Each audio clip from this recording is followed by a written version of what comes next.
Welcome everyone. Hello. Hi. Hi.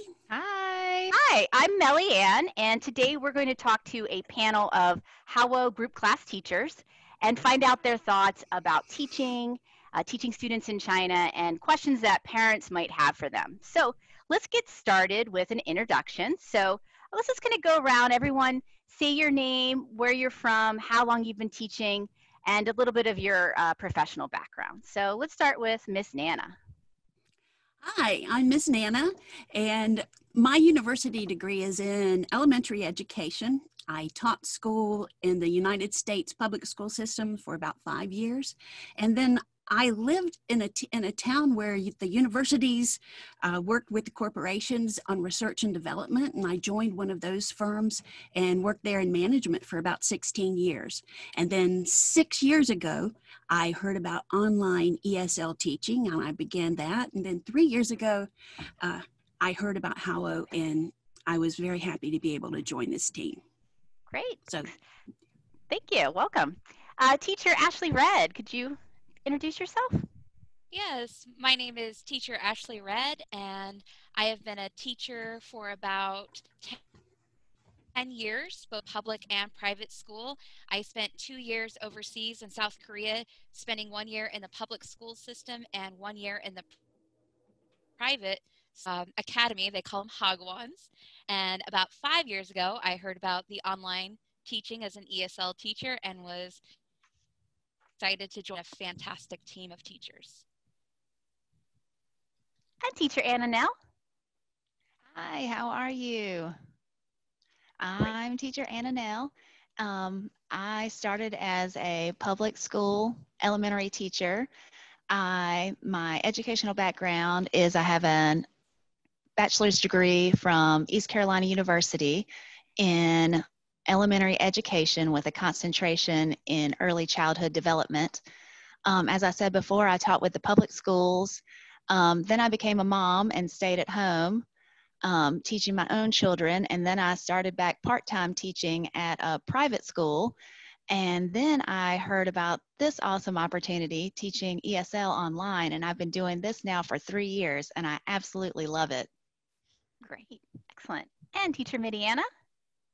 Hi, I'm Miriana, and I live in Vermont. And I have been teaching public and private probably 9 years. And then I taught 4 years in China, and I taught everything in China. I taught the university level. I taught at the private schools. I did summer at an elementary school camp. And this is my 4th school year of teaching online with 5 on Talk, and I really like it. So let's start a little bit with your teaching philosophy. So Teacher Anna Nell, what's your philosophy on teaching? Well, I love teaching, and I try to let my passion for teaching show through to the kids. I really believe that they need to see and do, hear, feel as many of the senses as they can. I really try to base it on, with my online teaching, I do it first or say it first, then we do it all together, then they get to work independently. I feel like that kind of builds a bridge of confidence. I'm not going to put anybody out there where they feel uncomfortable. I want it to be like a safe, happy, and fun learning environment. Great, wonderful. Teacher Ashley Red, what's your teaching philosophy? My teaching philosophy is that teachers are guidelines or compasses to building lifelong learners. Students are placed all over the map. They have different interests, different hobbies, different experiences that they bring to the classroom themselves. So I feel that as a teacher, I am a tool and a guide to them to embark them on their journey to becoming lifelong learners and building upon their interests, their hobbies, their experiences that they bring to the classroom. Wonderful. Teacher Miriana? My teaching philosophy is that I want the language to be relevant so that it could be used. So I really work on finding a connection with a student to figure out how this word would be useful in their life so that it can remember it. I think if it's relevant, it helps with memory of the words and being used. Yeah. Great. Miss Nana? believe in being a happy teacher and to be really well prepared for every class. And I also believe in personalizing the instruction for the kids and to learn about them and to remember the things that make them listen and learn. And I also think it's important to create a really comfortable environment for the kids, for the students, where they can be very confident when they speak, and so that they can learn the English very well. Wonderful. So that's a great segue into our next topic, which is creating a learning environment where the students can participate. So obviously you guys have a lot of experience in bricks and mortars as well as online. How do you create an interactive environment in a group class setting? So let's start with teacher Ashley Red. Well, in group setting, just like a classroom setting, you have all different kinds of personalities that come into play. So depending on the topic, if, for example, it's aliens, I try to personalize some of the questions and get their background knowledge going first, so that way it creates a baseline for what they've already know and already have seen in their life or interacted with, whether maybe I ask them to find a toy that looks like an alien, or maybe a storybook that has an alien in it, or talk about an experience of a movie they've seen that has aliens in it. That way it creates that segue between what they already know and builds that bridge or scaffolds into the new knowledge of the classroom. Great. Teacher Anna Nell?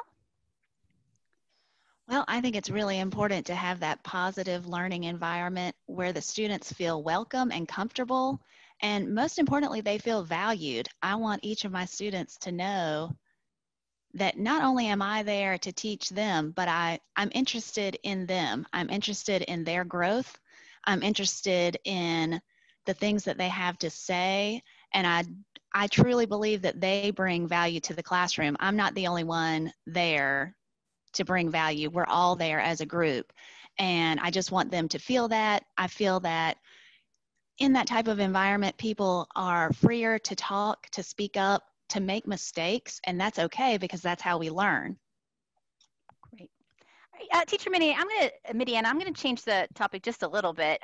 What happens when you have a student that doesn't want to pay attention? Either they're talking with their parents or chatting with other students in Chinese. How do you grab their attention and bring them back into this interactive classroom? Well, I start every class with a kind of a sound vision check, like, can you hear me?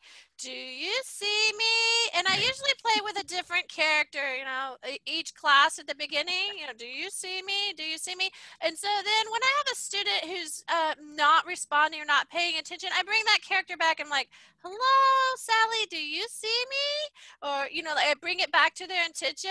And then I've really personalized my classes. So I have, a little paper doll for every student. And so I'm like, Jason. So I kind of gently say it with their names. I actually speak Chinese, so when they start speaking in Chinese, I can pretty much, remind them very quickly that I do speak Chinese, so that they pretty much don't want me to listen what they're saying if they're saying something that's not productive. Miss Nana, what about motivating students? So when they're not paying attention, we have some strategies, but just in general, how do you motivate your group class students? Okay, one of the things that I like to do to motivate the students is to get them to make sentences. So I make these are sentence stars. And so when a student makes a great sentence, I will put that on the board. Well, as soon as I've got one, the others want one too. And so that's very motivational. And oh, what a great sentence that was. Jeffrey, you've got a sentence star also. And then sometimes they compete, for even more. So I have to even stop them from making sentences.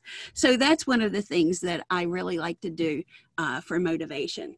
And I do play a lot of games. Mostly to practice. What are some games that you use in the classroom, and are these games that you've created yourself? How do you find out about this? How do you implement these games? So anyone, just jump in. Well, since I was talking about it, I'll go ahead. This is one of the games that I use quite often every year for many lessons because it, first of all, like in level 1, we would introduce the places. And so the students sometimes have a car, sometimes have a name, sometimes it's a taxi, a bus, depending on whatever the lesson is about. And we learn about turn left, turn right. So we'll have different things we learn about next to and between, next to and between. Another lesson was at the market. So you do this. And what I typically do is just pull a number out that tells them how many spaces they can move, and they'll move their car across it and go there, and they answer a question, or it could be about the school, it could be about the sentences, but I use this very often and for different groups, and it's just wonderful. Maybe the lesson is about the shopping mall, so we have the shopping mall on there. And it's just a very interactive way that they can compete and they can learn and practice all at the same time. Yeah, and it's also a great way to incorporate the content of the lesson directly into a game, which I think is important. Teacher Miriana, you had a game as well. Could you show us for? Okay, I think everyone knows the cup game where you put a cup and then you hide it. And of course, all the kids see this on the street corner and their parents are like, no. So anyway, we play it in class where I take the cup, I hide it. Sometimes I have all the same color cups, but the idea is not to make it hard. And then we were studying ordinal numbers last, so I go first, second, third. Ooh, where's the orange? Anybody?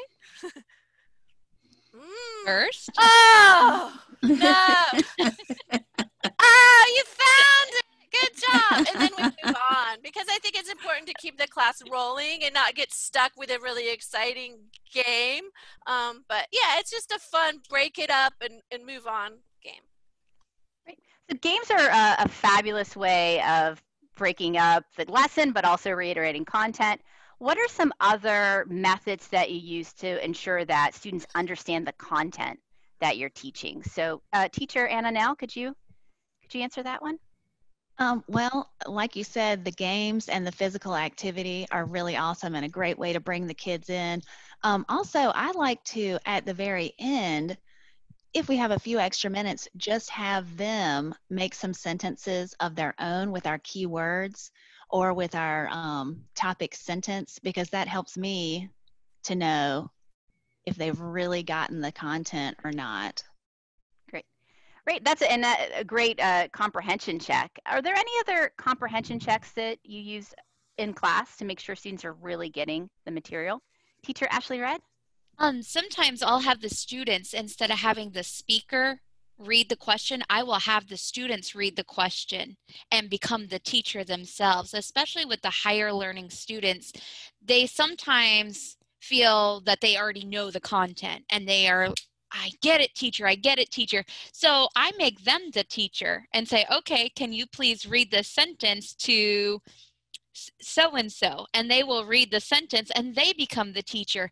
And not only does this help me understand that they know the content, but as we all know as teachers, you learn more when you become the teacher. It becomes more personal to you.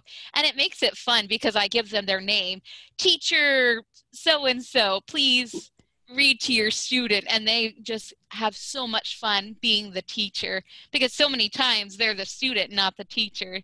And sometimes I'll participate and become their student and have them correct me when I make a mistake.